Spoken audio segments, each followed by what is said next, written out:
नमस्कार, आगळीवेगळी रेसिपीमध्ये तुम्हा सगळ्यांचे मनापासून खूप खूप स्वागत आहे। तर आज आपण मस्त साबुदाणा बटाट्याचे पापड कसे करायचे ते बघतो आहे। खूप सोप्या पद्धतीने हे बनवून तयार होतात।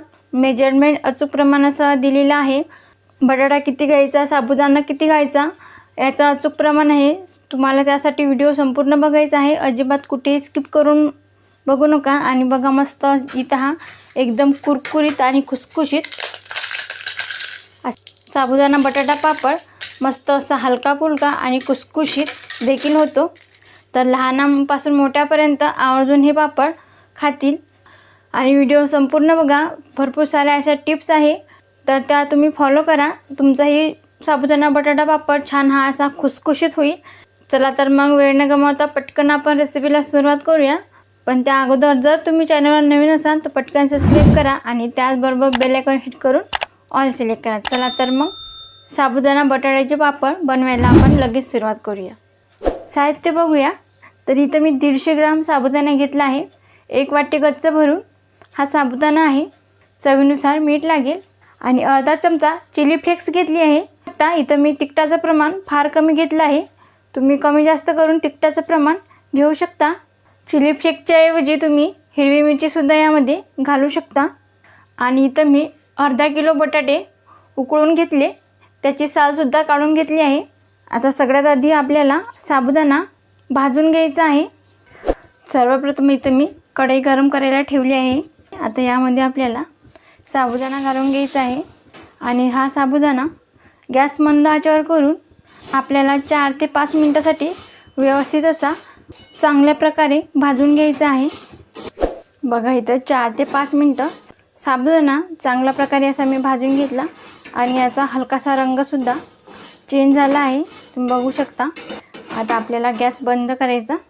आता हा साबुदाणा आपल्याला असा थंड करून घ्यायचा आहे आणि थंड झाल्यावर नंतर याचा आपण पीठ तयार करून घेणार आहे। आता आपला साबुदाणा थंड होते तोवर आपल्याला, तर बघा इथं मी एक अशी खिसणी घेतली। आता या खिसणीवर हे बटाटे व्यवस्थित असे खिसून घ्यायचे या पद्धतीने।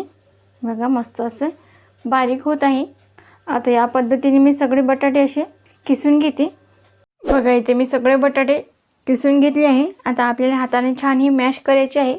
बघा छान हाताने ही मळून घ्यायची। यामध्ये एकही गुठळी राहता कामा नये, व्यवस्थित हा बटाटा मॅश करून घ्यायचा। बघा हाताने मी व्यवस्थित ही मळून घेते। इथं मी सगळे बटाटे हाताने असे व्यवस्थित मॅश करून घेतले। आता आपण हे साईडला ठेवूया। तर इथं मिक्सरचं भांडं घेतलं। आता यामध्ये आपल्याला हा साबुदाणा घालून घ्यायचा आहे। आता आपल्याला याची एकदम बारीक अशी पिठी तयार करून घ्यायची आहे। बघा इथं सगळा साबुदाणा मी मिक्सरला फिरून घेतला आहे। छान अशी बारीक पिठी तयार करून घेतली, तुम्ही बघू शकता। मॅश केलेला बटाटा घ्यायचा आहे। आता हा साबुदाणा आपल्याला पीठ चाळायची चाळण नसते त्यामध्ये हा चाळून घ्यायचा आहे। बघा या पद्धतीने हा जाडसर राहिलेला साबुदाणा आपल्याला यामध्ये अजिबात घ्यायचा नाही। हा आणखी मिक्सरला बारीक आपण फिरून घेऊया। बघा या पद्धतीने असं चाळून घ्यायचं। आता हा राहिलेला जाडसर साबुदाणा आहे, हा मिक्सरला मी एक वेळेस आणखी फिरून घेते आणि अशाच पद्धतीनं चाळून घेणार आहे। इथे मी एक मोठी परात घेतली आहे। आता यामध्ये आपल्याला हे मिश्रण घालून घ्यायचं। आता यामध्ये आपल्याला अर्धा चमचा चिली फ्लेक्स घालायचं आणि चवीप्रमाणे मीठ घालायचं। चांगली ही कणिक व्यवस्थित अशी यामध्ये मळून घ्यायची आहे। बघा अशा पद्धतीने मस्त व्यवस्थित इथं मी कणिक मळून घेतली आहे, तुम्ही बघू शकता। बघा किती मऊसूत झाली आहे, अजिबात कुठेही गुठळी आली नाही। याचा एक गोळा करून घ्यायचा आहे या पद्धतीचा, याप्रमाणे असा। आता यावर झाकण ठेवून अर्धा तास तरी आपल्याला ही कणिक मुरवण्यासाठी बाजूला ठेवून देऊया। बघा इथं अर्धा तास झालेला आहे। बघा इथं कणिक ही छान आपली अशी सेट झाली आहे। आता एक वेळेस आपण याला आणखी हलकीशी मळून घेऊया। बघा इथं मी हाताला थोडं तेल लावून घेतलं। आता ही कणिक एक वेळेस आपल्याला हलकीशी मळून घ्यायची आहे या पद्धतीने। बघा इथं मी ही कणिक व्यवस्थित अशी एक वेळेस मळून घेतली आहे। हाताला थोडं तेल लावून घ्यायचं, असा एक गोळा घ्यायचा आहे एवढ्या आकाराचा आणि हा गोळा व्यवस्थित हातावर असा मळून घ्यायचा आहे. एवढ्या आकाराचा आपल्याला गोळा घ्यायचा आहे. बघा किती पांढरं शुभ्र दिसत आहे. इथं मी एक पोळपाट घेतला आहे आणि त्याच्यावर अशी प्लास्टिकची पिशवी कट करून ठेवलेली आहे. यावरती मी थोडं तेल लावून घेतलं. आता हा मिश्रणाचा गोळा यावरती असा ठेवून द्यायचा. यावरती आणखी एक पिशवी आपल्याला घ्यायची आहे. आता लाटणं घ्यायचं आणि लाटण्याने अलगद आपल्यालाही लाटून घ्यायचं आहे. बघा सहज अशी लाटल्या जात आहे. जितकं शक्य असेल तितकी अशी हे पातळ लाटून घ्यायचं. एकदम अशी पातळ करून घ्यायची. आता हा कागद आपल्याला अलगद असा काढून घ्यायचा आहे. आता याला एकसारखा आकार देण्यासाठी इथं मी एक अशी छोटी इथं माझ्याकडे प्लेट आहे. त्या प्लेटने मी याला अशी कट करून घेते.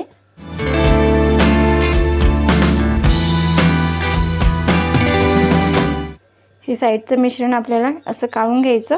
बघा या पद्धतीने, जेणेकरून पापड एकसारख्या आकाराचे होतील. आता हे काढून घ्यायचं अलगद. तुम्ही बघू शकता मस्त इथं आपलं पापड एकदम पातळ झालेलं आहे. आणि लगेच एका प्लास्टिकच्या पिशवीवर आतरून घ्यायचा. पापड ठेवायचा, हळूवारपणे उचलून घ्यायचा. बघा सहज असा निघतो. क्या बात आहे. आता मी तुम्हाला दुसरासुद्धा पापड लाटून दाखवते. बघा परत एक पिशवी ठेवायची. असा मोठा आकारामध्ये गोळा घ्यायचा. आता याला हातावर असं प्रेस करून घ्यायचं. आता यावरती ही पॉलिथीन ठेवायची. अशी एक डिश घ्यायची. छान याला असं प्रेस करून घ्यायचं.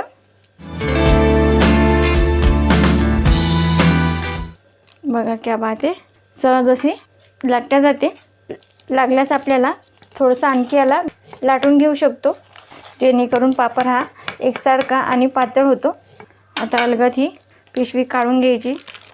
परत तीच प्रोसेस करायची. अशी एखादी छोटीशी डिश घ्यायची. याने याला एकसारखा आकार येतो आणि हे जास्तीचं मिश्रण आपल्याला काढून घ्यायचं आहे. बघा या पद्धतीने. आता हळूवारपणे ही प्लेट उचलून घ्यायची आहे. बघा इथं प्लास्टिकची पिशवी आहे. यामध्ये हा पापड असा घालून घ्यायचा आणि लगेच यावरती हळूवारपणे असा काढून घ्यायचा आहे. बघा हे झाली दुसरी पद्धत. आता तुम्हाला आणखी एक मी पद्धत करून दाखवते. बघा परत प्लास्टिकची पिशवी घ्यायची. तेल लावण्याची अजिबात गरज नाही. सहज असा लाटला जातो आणि एकदम असा पातळ देखील होतो. बघा असा गोळा घ्यायचा. आता असा हा यावरती ठेवायचा. परत यावरती पिशवी ठेवायची. बघा प्रेस करून घ्यायचा हाताने व्यवस्थित असा. आणखी ही तिसरी पद्धत दाखवते मी तुम्हाला. बघा छान याला असं हाताने लाटून घ्यायचं. बघा सहज असा सरकते हा पापड. हाताने छान याला असं या पद्धतीने लाटून घ्यायचं. तुम्हाला यातली जे कोणती पद्धत सोपी वाटते त्या पद्धतीने तुम्ही पापड करून घेऊ शकता. बघा किती सहज असा लाटल्या जात आहे आणि एकदम असा पातळ करून घ्यायचा. मस्त असा पातळ झालेला आहे. अलगद ही पिशवी काढायची. परत प्लेट घ्यायची. यावरती ठेवायची. जास्तीचं मिश्रण काढून घ्यायचं. खरंच ही पद्धत खूप सोपी आहे. या पद्धतीने एकदा हे साबुदाणा बटाट्याचे पापड तुम्ही नक्की करून बघा, तुम्हाला आवडतील. हे बघा क्या बात आहे. मस्त असा हा पापड झालेला आहे. परत पिशवी घ्यायची. यावरती हे असं पसरवून द्यायचं. किती छान आणि सुरेख दिसतात हे पापड. आता याच पद्धतीने मी सगळे पापड करून घेणार आहे. तर बघा इथे सगळे पापड लाटून तयार आहे. तुम्ही बघू शकता आपले इथे 30 ते 35 पापड आरामात तयार झाले आहे. तर आता आपल्याला हे पापड 4 ते 5 तास फॅनखाली असेच सुकत ठेवायचे आहे. नंतर दुसरी बाजू पलटी करून घ्यायची. आता मी 4 ते 5 तास हे असेच सुकत ठेवते आणि दुसरी बाजू पलटी करून घेते. बघा इथे 3 ते 4 तास झाले आहे. आता हे पापड मी पलटी करते. बघा या पद्धतीने अशी पलटी करून घ्यायची. बघा एक बाजू अशी सुकली की छान हे सहज असे पलटी होतात. आणखी याला मी आता 3 ते 4 तास फॅनखालीच सुकवायला ठेवते आणि मग नंतर याला 7-8 तास उन्हामध्ये चांगल्या प्रकारे वाळून घ्यायचे आहे। आता इथे पापड तळण्यासाठी गॅसवरती कढईमध्ये मी तेल गरम करायला ठेवलं आहे। बघा इथं तेल व्यवस्थित असं तापलेलं आहे। आता यामध्ये आपण पापड तळून बघूया आणि आपल्याला मंद आचेवरच हे पापड असे तळून घ्यायचे आहे। बघा छान असे, क्या बात आहे। बघा मस्त असा तळला गेला हा पापड, अतिशय पांढरशुभ्र झाला आहे। तुम्ही बघू शकता। मी तुम्हाला आणखी एक पापड तळून दाखवते। बघा मस्त असं पांढरशुभ्र झालेलं आहे, अजिबात लाल झालेला नाही आणि मस्त असा हलका फुलका देखील होतो आणि दुप्पट तिप्पट फुलतो। बघा इथे आपली साबुदाणा बटाट्याचे पापड तळून तयार आहेत आणि दिसतात किती भारी। तुम्ही बघू शकता मस्त असे पातळ झालेले आहे। बघा क्या बात आहे, छान असे खुसखुशीत देखील झाले आहे। आवाजावरून तुम्हाला कळतच असेल। बघा आणि अजिबात कुठेच हा पापड चिरत देखील नाही। तुम्ही हा पापड बघू शकता आणि याची साईज बघू शकता। मस्त असा दुप्पट आणि तिप्पट फुलते हा पापड। उन्हाळा सुरू झाला आहे, आपण वाळवणीच्या पदार्थांना सुरुवात केली आहे। खूप सोप्या पद्धतीने हे पापड केलेले आहेत। तुम्ही सुद्धा एकदा नक्की ट्राय करून बघा, तुम्हाला ही रेसिपी खूप आवडणार आहे। आणि कमेंटमध्ये सांगायला विसरू नका की रेसिपी कशी झाली ते। तुम्हाला जर आजचा हा व्हिडिओ आवडला असेल तर लाईक करा, जास्तीत जास्त तुमच्या फ्रेंड फॅमिलीसोबत शेअर करा। तसेच आगळी वेगळी रेसिपीला सबस्क्राईब करायला विसरू नका आणि त्याचबरोबर बेल आयकॉन हिट करून ऑल सिलेक्ट करा, ज्याने काय होईल मी छान छान रेसिपी अपलोड करेल त्याची नोटिफिकेशन तुम्हाला येऊन जाईल। आज वेळात वेळ काढून तुम्ही ही संपूर्ण रेसिपी बघितल्याबद्दल तुम्हा सगळ्यांचे मनापासून खूप खूप धन्यवाद। अशी छान छान रेसिपी तुम्ही सुद्धा बनवून खात जा। भेटूया नेक्स्ट व्हिडिओमध्ये।